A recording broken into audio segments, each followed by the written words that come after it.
বন্ধুরা, আজকে চলে এসেছি ডিম কষা রেসিপি নিয়ে। ডিম কষা রেসিপি তৈরি করতে যে উপকরণ লাগবে তা হলো সেদ্ধ আলু, সেদ্ধ ডিম, পেঁয়াজ, রসুন, কাঁচা লঙ্কা, আদা এবং টমেটো।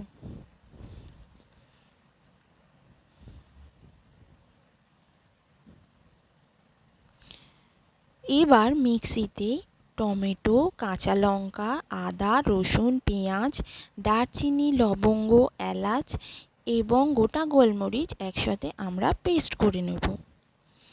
এই ডিম কষা বানাতে আর যে মশলা লাগবে তা হলো ধনে, জিরে, শুকনো লঙ্কার গুঁড়ো, হলুদ গুঁড়ো, তেল, ঘি, নুন, চিনি এবং আদা, রসুন, পেঁয়াজ, টমেটো, কাঁচা লঙ্কা পেস্টটা।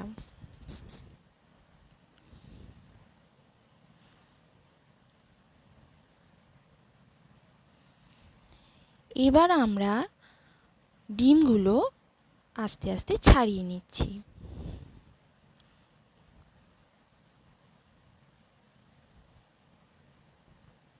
কড়াটা গ্যাসের উপর বসালাম। এবার কড়াতে তেল দিলাম। তেলটা গরম হওয়া পর্যন্ত আমাদের অপেক্ষা করতে হবে।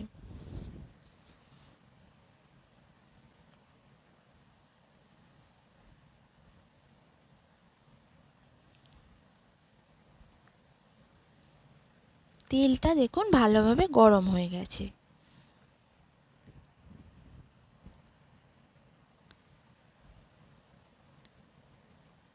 এরপর এই তেলের মধ্যে হলুদ গুঁড়ো এবং নুন দিয়ে আমরা ডিমগুলোকে ভেজে নেব।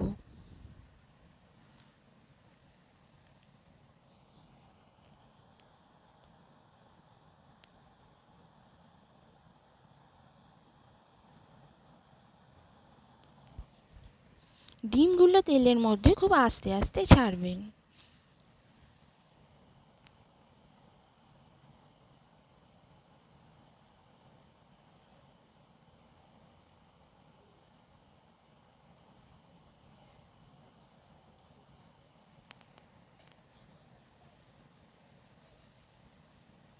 ডিমগুলো আমরা ভালোভাবে তেলের মধ্যে ভেজে নিচ্ছি।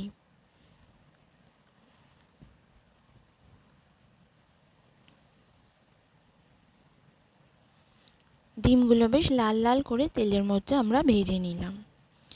এরপর ওই গরম তেলের মধ্যে আমরা তেজপাতা, গোটা জিরে, গোটা শুকনো লঙ্কা, এলাচ, দারচিনি, লবঙ্গ এবং গোটা গোলমরিচ ফোড়ন দিলাম এবং ফোড়নটা ভালোভাবে আমরা তেলের মধ্যে নেড়ে নিচ্ছি। ফোড়ন থেকে যখন একটা মিষ্টি গন্ধ বেরোবে তখন আমরা বুঝবো ফোড়নটা ভালোভাবে হয়ে গেছে।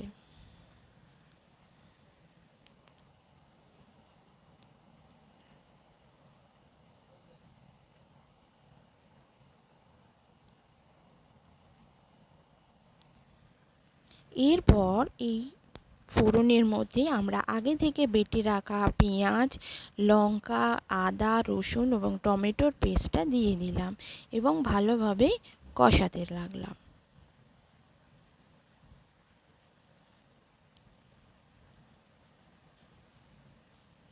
এবার এর মধ্যে আমরা হলুদ গুঁড়ো,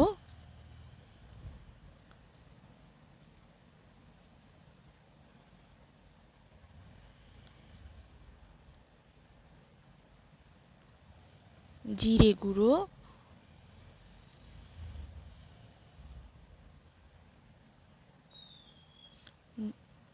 দিয়ে ভালোভাবে আরেকটু কষিয়ে নিলাম।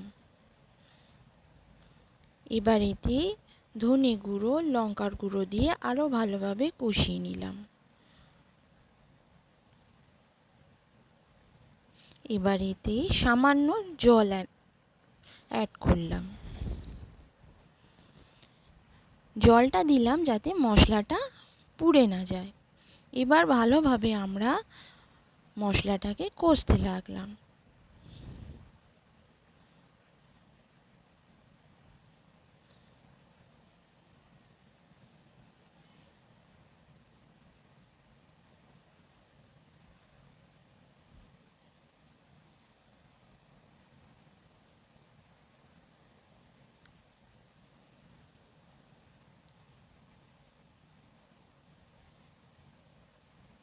এবারে একে একে নুন চিনি দিয়ে আরও ভালোভাবে মশলাটাকে কষে নিতে হবে।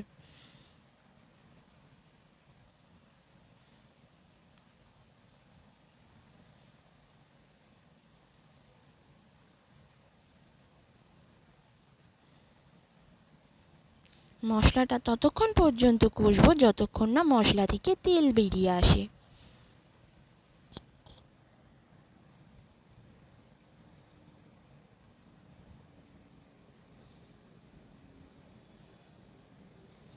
দেখুন আস্তে আস্তে আমাদের মশলা থেকে কিরম তেল ছাড়ছে।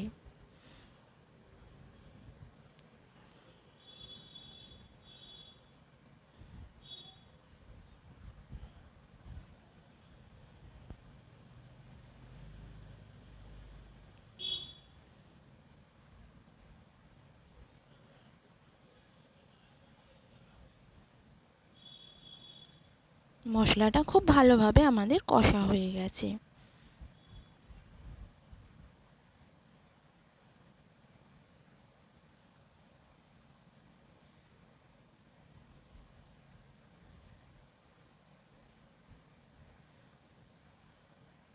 এইবার এই মশলার মধ্যে আগে থেকে সেদ্ধ করে রাখা আলু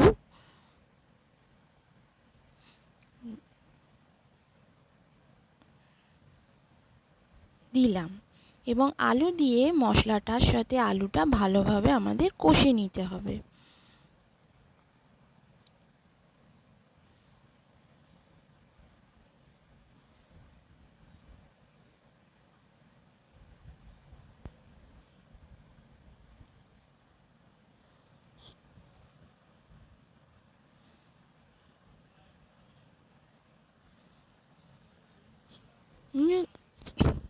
দেখুন মশলার সঙ্গে আলুটা খুব ভালোভাবে মিশে গেছে।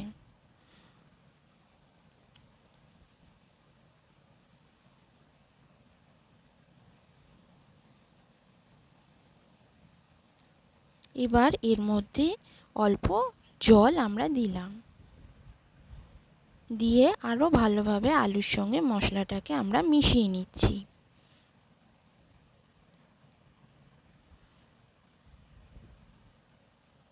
এবার ঝোলটা ফুটে এসছে। ঝোল ফুটে যাওয়ার পর তার মধ্যে আমরা ডিমগুলো দিয়ে দিচ্ছি।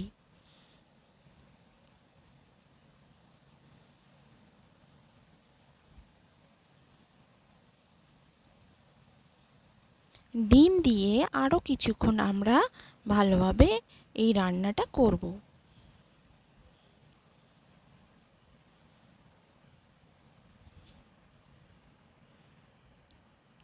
আপনারা প্রয়োজন মতো এতে ঝোল রাখতেও পারেন, আবার শুকনোও করতে পারেন।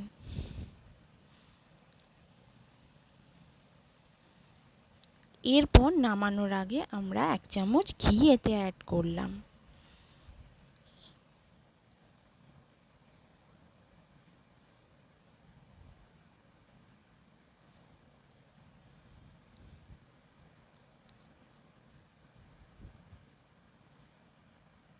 এবার এই রান্নাটা হয়ে গেছে।